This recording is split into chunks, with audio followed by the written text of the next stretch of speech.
நடிகரும் ஆந்திர துணை முதல்வருமான பவன் கல்யாண் மீது மதுரை காவல் ஆணையரிடம் வழக்கறிஞர் வாஞ்சிநாதன் புகார் அளித்துள்ளார். திருப்பதி லட்டு விவகாரத்தில் எந்தவித தொடர்பும் இல்லாத தமிழ்நாடு துணை முதலமைச்சர் உதயநிதி ஸ்டாலின் குறித்து அவதூறாக பேசியதாகவும், இரு மாநில மக்களிடையே பகையை உருவாக்கும் வகையில் பேசியதாகவும் புகார் மனுவில் வழக்கறிஞர் வாஞ்சிநாதன் கூறியுள்ளார். திருப்பதி லட்டு விவகாரம் தொடர்பாக நடிகரும் ஆந்திர துணை முதல்வருமான பவன் கல்யாண் பல்வேறு கருத்துக்களை வெளிப்படுத்தி வருகிறார். திருப்பதி லட்டில் மாட்டு கொழுப்பு என்பதை ஏற்க முடியவில்லை என்று கூறியதுடன் அது தன்னை தனிப்பட்ட முறையில் பாதித்து இருப்பதாக கூறினார். இது பற்றி முதல் முறையாக சமூக வலைதளத்தில் வெளியிட்ட பதிவில், இனி நாடு முழுவதும் உள்ள கோயில்களில் இது போன்ற செயல்கள் நடைபெறாமல் இருக்க அதற்காக தனியே கமிட்டி ஒன்று அமைக்க வேண்டும் என்று வலியுறுத்தினார். அதாவது சனாதன தர்ம ரட்சண வாரியம் என்ற ஒன்றை நாம் உடனடியாக துவங்க வேண்டும்.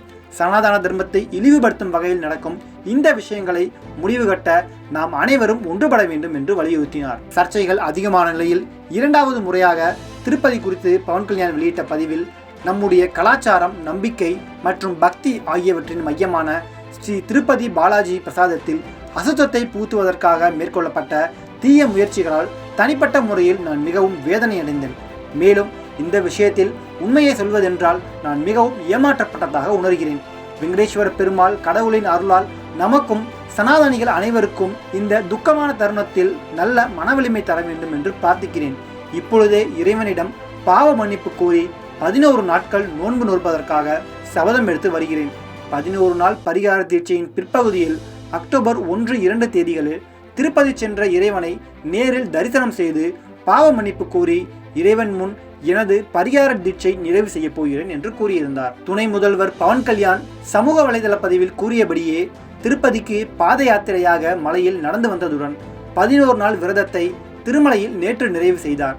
இதனைத் தொடர்ந்து திருப்பதி திருமலையில் செய்தியாளர்களை சந்தித்து பேசினார்.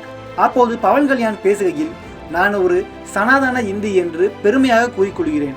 சனாதன தர்மம் மீது எனக்கு அதிக அக்கறை உண்டு. இங்கு தமிழர்கள் அதிகம் பேர் இருப்பதால் தமிழிலேயே நான் பேச விரும்புகிறேன்.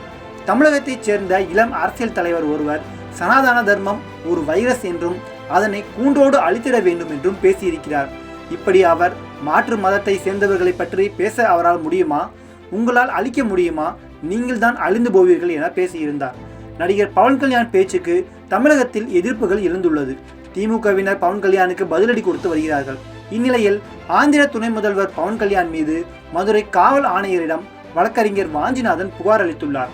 திருப்பதி லட்டு விவகாரத்தில் எந்தவித தொடர்பும் இல்லாத தமிழ்நாடு துணை முதலமைச்சர் உதயநிதி ஸ்டாலின் குறித்து அவதூறாக பேசியதாகவும், இரு மாநில மக்களிடையே பகையை உருவாக்கும் வகையில் பேசியதாகவும் புகார் மனுவில் வழக்கறிஞர் வாஞ்சிநாதன் கூறியுள்ளார். தமிழ்நாடு துணை முதல்வரை ஒருமையில் பேசியுள்ளதாகவும், சிறுபான்மை சமூக மக்களுக்கு எதிராக வன்மத்தை கக்கியுள்ளதாகவும் பவன் கல்யாண் மீது புகார் அளிக்கப்பட்டுள்ளது.